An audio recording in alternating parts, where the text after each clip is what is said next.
tend to be, just because we were born in America doesn't mean that I'm better than other people, nor does my country better than others. I mean, again, we all need to learn about other cultures. We need to learn about the world.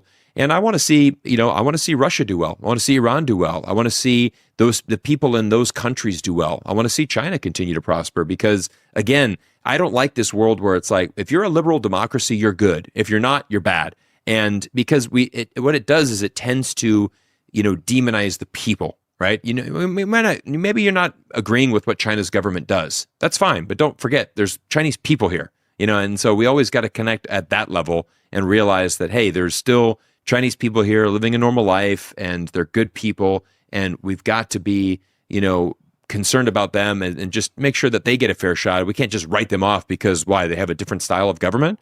That doesn't make sense. Yeah, I think we have to always keep emphasizing that. Yeah. That there's a difference, right, Yes. between governance and the people, because you have to separate it. 大家好，这里是华人看世界 CN View 频道。今天我们要聊的话题关乎全球科技版图的未来，也关乎我们每一个人的生活。美中两国正处于一场极其激烈的 AI 博弈之中，有人甚至说，如果在这场竞赛中落败，将威胁到他们的下一代。这背后不仅是技术的角逐，更是关于信任、文化与生存方式的深度碰撞。在今天的视频里，我们将带您走进这场博弈的深处，听听那些亲身往返于太平洋两岸的观察者们是如何看待这场被主流媒体渲染的充满敌意的科技竞赛的。你以为的威胁，真的是威胁吗？那些被贴上标签的国家，真实的民众生活又是怎样的？更令人震惊的是，在这场看似关乎国家竞争的 AI 竞赛背后，竟然还隐藏着付费洗脑的政治宣传手段。究竟是谁在试图操控舆论，又是谁在通过贩卖恐惧获利？让我们跟随本期嘉宾的深度对话，一起揭开这些被迷雾笼罩的真相，看清这场 AI 博弈背后的真实逻辑。I think it's interesting because we were just talking a lot about coming to China, and I think both of us can also share our stories of when we first started coming here and how we felt and that sort of progression Right. to get to us where we are now. But what's interesting is that you can flip it. So the Chinese people here also, get out of your comfort zone. Yeah. America is not just guns and like people shooting you everywhere you go. It's not all racism towards Chinese and Asians. Correct. You go there, check it out. It's going to be nice neighborhoods, people friendly, saying, "Hey, how you doing? Where are you from? Oh, you're from China. Oh, interesting, right?" I'm sure there's going to be a lot of those kind of experiences. My point is, everyone gets sort of caught up in the fear, right? The fear mongering from traditional mainstream media, the fear mongering from stories they hear and stuff like that, the boogeyman in the closet. But until you actually go and see with your own eyes or hear from sources of people from the countries, then you're gonna be able to understand. Okay, it's not so scary. Yeah.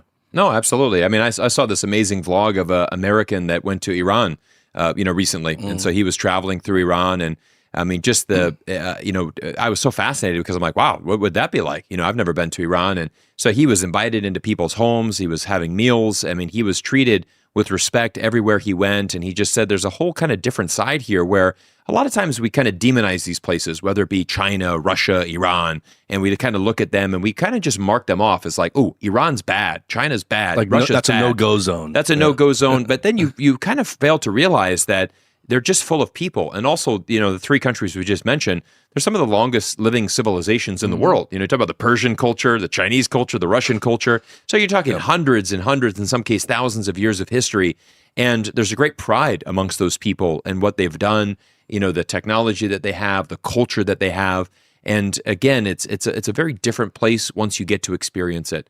And so again, I mean, I was filming some content this morning on the Riverwalk here in Shanghai, and I had an elderly Chinese guy come up to me who spoke fantastic English, and he just said, "Hey, it's so nice to see you." I was recording video in English, and he's just like, "Wow, this is great. Like, are you putting this out on social media?" And I said, "Yeah, I'm a YouTuber." And he's like, "Oh, thanks for coming to China. Like, I'll let you do your thing, but good job." And he was just a real friendly guy. And I mean, I think that's where I saw another video that went viral where it was great. This American was sitting, at one of the little side restaurants, like the side, the little pop-up restaurants on the side of the street. You're sitting on a plastic chair, you're eating a bowl of noodles. I mean, it's as local as you can be in China.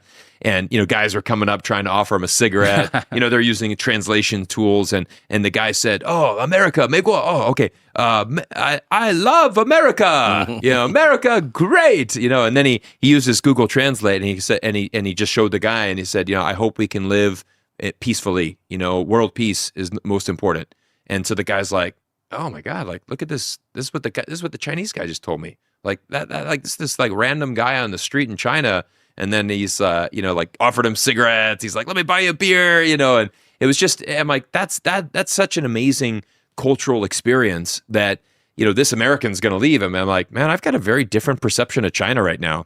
I don't know where it comes from, but so often I think growing up in America, especially the countries that you named who are viewed as like hostile adversaries, the messaging is always like they're very anti-American or they're going to be very hostile to you. Yeah.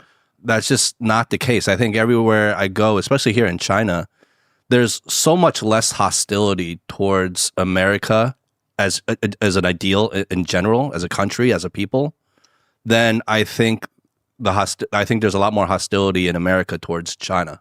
Correct. Like just like this weird imbalance I see, and it's kind of disheartening because people here. I mean, you have people, especially nowadays in recent years, becoming a little bit more anti-American, and there's Trump and all that stuff. But in general, like people here always viewed America in a very good light, right? It's the beautiful country. Correct. And so it just hurts when a lot of them are unaware that a lot of Americans view China in a totally opposite way. Yeah. And that's kind of disheartening and that's kind of sad to me. And, even in Trump's recent visit here, a lot of people, I saw the media, a lot of people were talking about, how like they rolled out the red carpet for him and this whole thing. I'm like, well, clearly you don't see all the other state visits from all the other leaders of other countries come to China because they do the exact same thing. They do. It's just part of their protocol to welcome and to show face to people instead of trying to humiliate and, attack, I guess. Yeah. At least on the surface. I mean, you brought up a good point. I mean, I grew up in Florida and we're 90 miles from Cuba. And I remember literally attending school in Florida, and I remember reading in the textbook, when we're talking about different forms of government, and it said like United States is a democracy, and it's like a picture of a guy. It's like democracy is good. Cuba, communist, evil, and it literally said the word evil, like it's a bad country.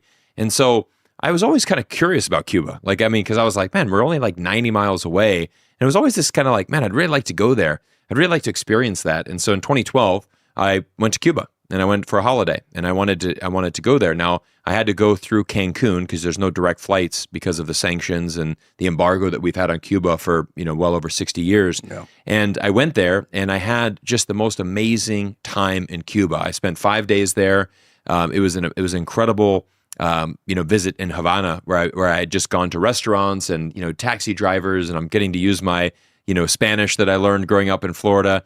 And I left, and every single person was so curious about America. They were so honored to have an American come. And I realized, I'm like, wow, they really have no, hostility towards Americans at all. And I mean, it's kind of one of those things where like, unless you go travel to that country and really experience it, then how do you know? How do you know about that? And I mean, it's certainly my hope that one day I could see United States and Cuba relations normalize. I mean, it would be an amazing thing to happen. I mean, it's 90 miles away. Yeah. There would be so many Americans that would love to go there because the beaches are beautiful, the resorts are nice. I mean, a lot of Canadians go. A ton of Canadians go every year to Cuba. And they can fly direct from Canada. And they fly direct from Canada. And they go to the beaches there, and it's a very popular destination for many Europeans, certainly many Canadians. And so again, I'm like, again, we always, a lot of people say, Cyrus, you're pro-China. And I say, I'm not really pro-China. I'm actually pro every country in the world because we only live in one world, right? I want everybody to prosper. And, we were all fortunate to be born in America. America is a great country to be born in. And just because just because we were born in America doesn't mean that I'm better than other people, nor does my country better than others. I mean, again, we all need to learn about other cultures. We need to learn about the world. And I want to see, Russia do well. I want to see Iran do well. I want to see the people in those countries do well. I want to see China continue to prosper because, again, I don't like this world where it's like, if you're a liberal democracy, you're good. If you're not, you're bad. And because what it does is it tends to, demonize the people, right? Maybe you're not agreeing with what China's government does. That's fine. But don't forget, there's Chinese people here, and so we always got to connect at that level and realize that, hey, there's still Chinese people here living a normal life and they're good people. And we've got to be, concerned about them and just make sure that they get a fair shot. We can't just write them off because why? They have a different style of government? That doesn't make sense. Yeah, I think we have to always keep emphasizing that. Yeah. That there's a difference, right? Yes. Between governance and the people. Because you have to separate it.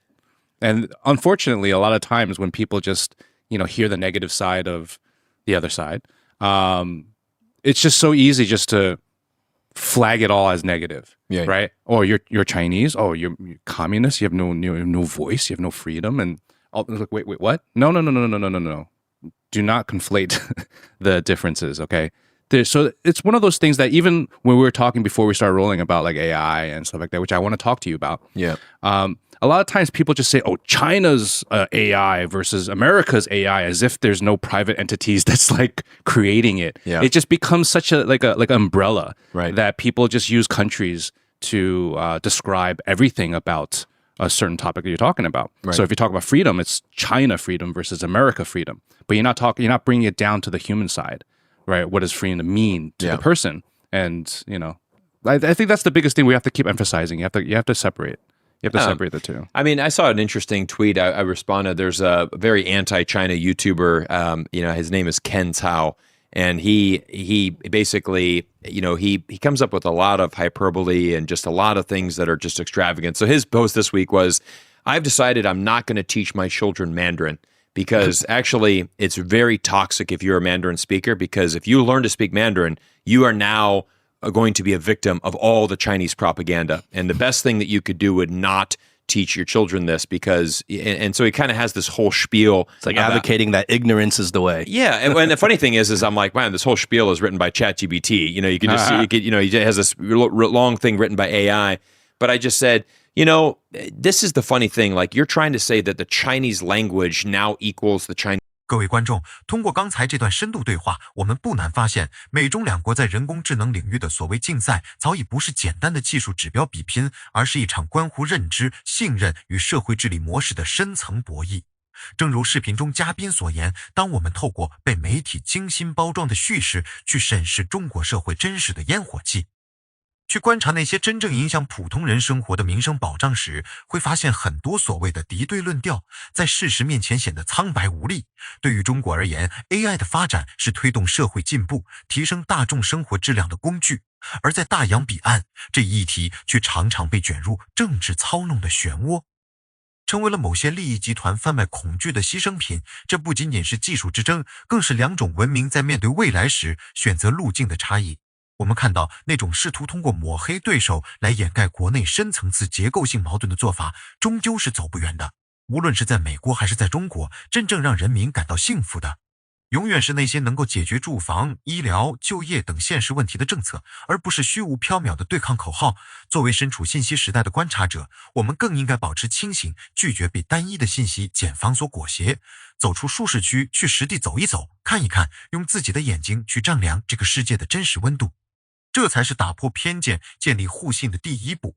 无论是作为个人还是社会，只有拥抱开放，追求真实，才能在充满变局的未来中找到属于自己的方向。希望本期内容能为你提供一个全新的视角，去重新审视我们当下所处的这个复杂世界。